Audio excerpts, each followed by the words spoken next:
Hello, hello! Good day mga ka-cutie! Nagbabalik na naman ang inyong cute na customer kahit hindi cute. So, kakaligo ko lang, so I feel fresh and pretty today. Charot. Ang ganda ng outfit ko, look at that.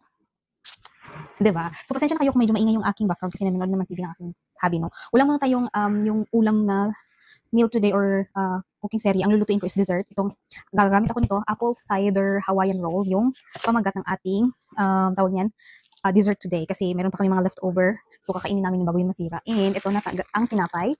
And ito ang ating apple na basta apple pie filling siya. And let's go start cooking na, no? Dami ko lang sinasabi. So, ayan, papakita ko sa inyo yung process. So, ayan na nga.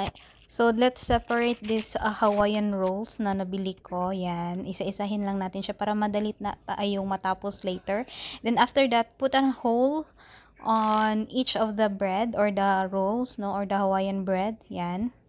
Ganito yung ginawa ko, guys, para mas malaki yung hole niya. Yan. Para marami tayong mailagay na filling, yung apple filling natin nagagamitin natin na palaman, no? So, ayan. Ito na yung apple filling na in can. And slice ko lang siya ng maliliit para saktong-sakto siya doon sa ating bread na nilagyan natin ng whole kanina. So, and maglalagay lang ako dyan ng sachet ng apple cider and halo-haluin natin. And after that, let's put the apples filling into the bread. Yan. Yung lagay nating palaman dyan sa ating bread, no? So, napakasarap and easy niyan, guys.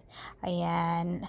And after that, maglalagay lang ako or I'm gonna brush this melted butter. Unsalted ang ginamit ko sa ating bread para pag-bake natin medyo crunchy siya. And yan. Let's bake it for 350 Fahrenheit for 10 minutes. And while waiting, maglalagay na ako dito ng toppings natin. 1 sachet of apple cider, 1 sugar, white sugar, and cinnamon powder. Yan. I-roll lang natin siya dyan sa ating bread.